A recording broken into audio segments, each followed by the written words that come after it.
Welcome back to the channel guys. आज हम लोग बात करेंगे हमारे national security advisor Ajit Doval China visit पे गए थे। जैसे हम लोगों को पता है कि रेगुलर ये जो विजिट होता है चाइना में, ये इंडिया के तरफ से होता नहीं है कि कभी कभार हमारे मोदी जी जाते हैं या फिर हमारे कोई स्पेशल कॉरेस्पॉन्डेंट कभी हम लोग देखते हैं कि जयशंकर साहब जाते हैं, और इस बार अजीत डोवल गए। तो इसके पीछे रीजन क्या है? क्योंकि सबको पता है कि अजीत डोवल अगर चाइना गए तो नो डाउट चाइना और इंडिया के बीच में कोई मेजर इशू रिजोल्व होने वाला है, और इसके वजह से ही हो गया है।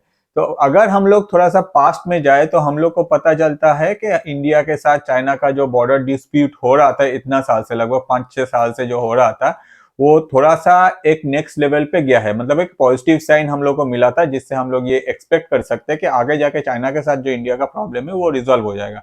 और मेजर अभी जो अजीत डोवल साहब गए हैं चाइना, तो ऑब्वियसली दुनिया एक्सपेक्ट कर रहे हैं कि अजीत डोवल जब गए तो इसको लेके हम लोग को और भी कुछ अपडेट मिल सकता है। ऑब्वियसली अपडेट मिला है। इसके अलावा भी अगर हम लोग देखें, एक मेजर फैक्टर है इंडिया और चाइना रिलेशन जो चेंज हो रहा है। एग्जैक्टली अगर देखें ग्लोबल लेवल पे जो जियोपॉलिटिकल इक्वेशन है, वो हर कोई इक्वेशन ही अभी कुछ ना कुछ अफेक्टेड हो रहा है और कुछ ना कुछ चेंज हो रहा है, बिकॉज ट्रम्प जो है वो इलेक्शन जीत गए और आगे जाके यूएस में ट्रम्प आने वाला है। तो ट्रम्प जब आने वाला है उससे पहले ही ट्रम्प जो है अपना आने के बाद क्या क्या करेगा इसका लगभग एक लिस्ट निकाल ही दिया है, जिसमें नो डाउट चाइना जो है वो अफेक्टेड होगा। साथ ही साथ आप बोल ही सकते हैं कि भैया उसमें तो इंडिया भी अफेक्टेड होगा। ऑब्वियसली इंडिया अफेक्टेड होगा। क्या ये जो दोनों का मतलब सिमिलर एक्शन है दोनों कंट्री पे? ऑब्वियसली सिमिलर नहीं होगा, मतलब एक जैसा जो एक्शन है, क्या ये दोनों कंट्री को आगे जाके करीब ला सकता है? तो ऑब्वियसली इसका जो फ्यूचर है ये डिपेंड करता है ट्रम्प कैसा पॉलिसी अपने तरफ से इंप्लीमेंट करता है दोनों कंट्री के ऊपर, या फिर अपना जो टैरिफ का ट्रम्प बोल रहे थे। ऑन द अदर साइड इस बार जो अजीत डोवल चाइना गए, इसका एक पॉजिटिव रिजल्ट आके निकला है, जिसमें चाइना ने अपने तरफ से, या फिर हम लोग आगे कहे कि दोनों कंट्री ने अपने तरफ से मिलकर बैठ के बात किया है और 6 पॉइंट निकल के आया है, जिससे आगे जाके हम लोग एक्सपेक्ट कर सकते हैं कि इंडिया और चाइना का जो रिलेशन है ये नेक्स्ट लेवल पे जाएगा। अब आप ये सब सुन के पूछ ही सकते हैं कि भैया ये जो इंडिया चाइना का रिलेशन है ये इतना अचानक से सुधरने क्यों लगा है?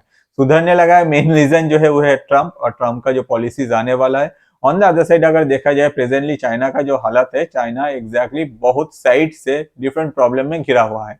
ताइवान के साथ चाइना का इशू है, ट्रम्प आने के बाद जो टैरिफ का बात किया गया उसको लेके इशू है। ऑन द अदर साइड अगर देखें चाइना के साथ जो भी कंट्री अपना बॉर्डर शेयर करते हैं उसमें भी एक मेजर इशू है।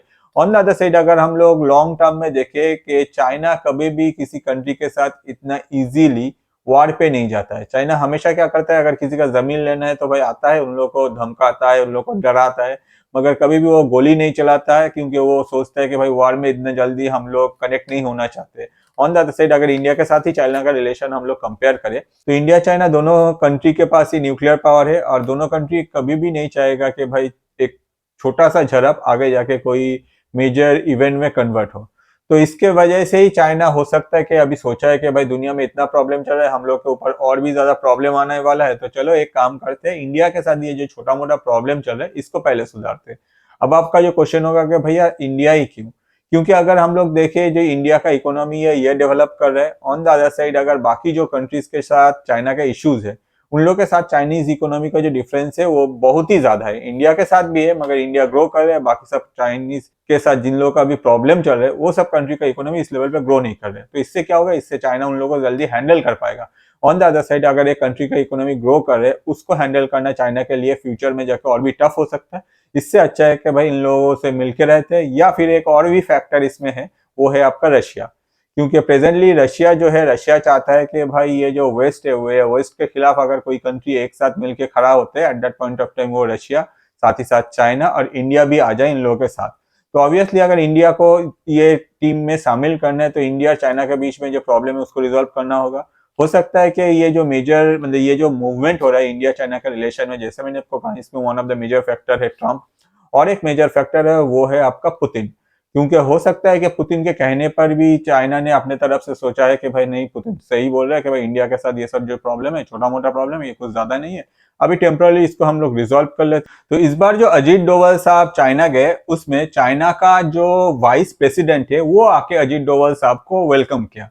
अगर देखा जाए नॉर्मली अगर कभी किसी कंट्री का एनएसए जाते हैं at that point of time, जो प्रोटोकॉल है उस प्रोटोकॉल का अनुसार कभी भी वाइस प्रेसिडेंट नहीं आते, मगर अजीत डोभाल के साथ वाइस प्रेसिडेंट खुद आके मिले, उनके साथ बात किया, उनके साथ मीटिंग हुआ, on the other side China के जो फॉरेन मिनिस्टर है वांग ही, वो भी अजीत डोभाल साहब के साथ मिले और बहुत सारे टॉपिक पे डिस्कशन हुआ। मेजर 6 प्रॉमिस चाइना के तरफ से किया गया है, जिनमें वन ऑफ द इम्पोर्टेंट बात है कि भाई ये जो बॉर्डर है, बॉर्डर में जो इशू है, चाइनीज गवर्नमेंट और इंडियन गवर्नमेंट दोनों के तरफ से आगे जाके ये डिक्लेयर किया गया है कि 2025 में वांग ही जो चाइना से आएंगे इंडिया, जिसको इंडिया अपने तरफ से इन्विटेशन भेजा है, और वो आके ये मीटिंग का जो नेक्स्ट पार्ट है वो फिर से इंडिया में ऑर्गेनाइज होगा। मतलब 2025 में डेट अभी कंफर्म नहीं किया गया है, ये आगे कंफर्म कर दिया जाएगा। इसके अलावा भी ये जो मीटिंग हुआ है, as per both of the countries, इन लोगों का कहना है कि जो कजान में मीटिंग हुआ था दो कंट्री के लीडर्स के बीच में, उसका ही नेक्स्ट स्टेप ये मीटिंग है। और इस मीटिंग में बहुत सारा चीज क्लियर कर दिया गया। क्या क्या? पहला जो चीज है वो है आपका पिलग्रिमेज, मतलब इंडिया से जो भक्तालु अपने तरफ से तिब्बत में जाते हैं मानव सरोवर के यात्रा में, at that point of time इसको फिर से रिज्यूम किया जाएगा।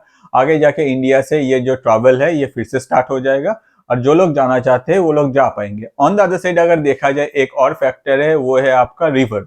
हम लोगों को पता है कि इंडिया के साथ चाइना का जो रिवर सेटलमेंट है, मतलब रिवर से जो पानी आता है उसको लेके भी हम लोग का प्रॉब्लम था। तो आगे जाके ये जो डेटा है, मतलब ये जो वाटर का डेटा है, इसको क्रॉस चेक किया जाएगा बोथ साइड के द्वारा। उसके बाद आगे डिसीजन लिया जाएगा कि कैसे ये रिवर को ऑपरेट करने से आगे इन फ्यूचर जाके हेल्प होगा। इसके अलावा भी अगर हम लोग देखें, जो नथुला बॉर्डर से ट्रेड हो रहा था एक टाइम में, वो ट्रेड को लेके भी बात किया गया। आगे जाके हम लोग को देखने मिल सकता है कि ये जो ट्रेड है ये नेक्स्ट लेवल पे जाए, या फिर यहाँ से जो ट्रेड होगा वो और भी और ज्यादा होगा in future. On the other side दोनों कंट्री ने अपने तरफ से एग्री किया है कि जो रिप्रेजेंटेटिव है, जैसे कि मैंने आपको कहा कि वांग ही और अजीत डोभाल साहब के बीच में मीटिंग हुआ, एग्जैक्टली अगर हम लोग मिनिस्ट्री को छोड़ दे, या फिर उनके जो नेक्स्ट लेवल है, या फिर उनके भी जो नेक्स्ट लेवल, या फिर मिलिट्री लेवल में जो ऑफिसर्स है, उन लोगों के बीच में जो कम्युनिकेशन है वो और भी आगे जाके मजबूत किया जाएगा, जिससे बॉर्डर रिलेटेड जो इशू है उसको रिजॉल्व करने में हेल्प हो।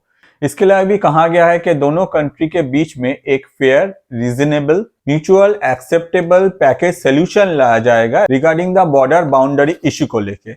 अब आप पूछ ही सकते हैं कि ये पैकेज सोल्यूशन क्या है। ये पैकेज सोल्यूशन है 2005 में जब मीटिंग हुआ था इंडिया और चाइना के बीच में, जो रिप्रेजेंटेटिव थे उन लोगों के बीच में जो डिस्कशन हुआ, अकॉर्डिंग टू दैट वही डिस्कशन के अनुसार ये पैकेज सोल्यूशन आगे लाया जाएगा, जिसमें दोनों कंट्री अगर अपने तरफ से इसको एक्सेप्ट करते हैं फिर जाके इसको नेक्स्ट लेवल पे ले जाया जाएगा। इसके अलावा भी दोनों साइड से ही कहा गया है कि आगे जाके दोनों कंट्री अपने साइड से डिफरेंट टाइप ऑफ मेजर्स लेगा, जिसमें बॉर्डर का जो पीस है और जो ट्रैंक्विलिटी है ये मेंटेन हो, और दोनों कंट्री के बीच में जो बायलैटरल रिलेशन है वो बॉर्डर रिलेटेड कोई इशू के वजह से अफेक्टेड ना हो, जिसमें पूरा ध्यान दिया जाएगा।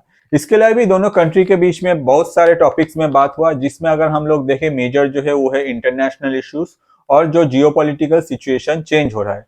ऑन द अदर साइड अगर दोनों कंट्री का जो सिमिलर इश्यूज है, आगे जाके जो सिमिलर इश्यूज दोनों कंट्री के बीच में ग्रो कर सकता है, इसको लेके भी डिस्कशन हुआ। मगर ये सारा डिस्कशन एग्जैक्टली किस टॉपिक में कितना हुआ या फिर किस बारे में क्या बोला गया, ये कंप्लीटली पब्लिक नहीं किया गया। ऑन द अदर साइड एक और फैक्टर हम लोग एक्सपेक्ट कर सकते हैं कि ये जो मीटिंग हुआ है इसमें डिस्कशन हुआ है, और no doubt the issue is Bangladesh. Bangladesh को लेके ये दोनों कंट्री ऑब्वियसली अपने तरफ से इंटरेस्ट शो किया है, और आगे जाके बांग्लादेश को कैसे ये लोग हैंडल करेंगे, या फिर बांग्लादेश का जो इशू एस्केलेट हो रहा है नेक्स्ट लेवल पे धीरे धीरे, इसको कैसे हैंडल किया जाएगा, ये भी ये मीटिंग में ऑब्वियसली डिस्कशन हुआ है, मगर इसको लेके कोई भी हाईलाइट नहीं आया।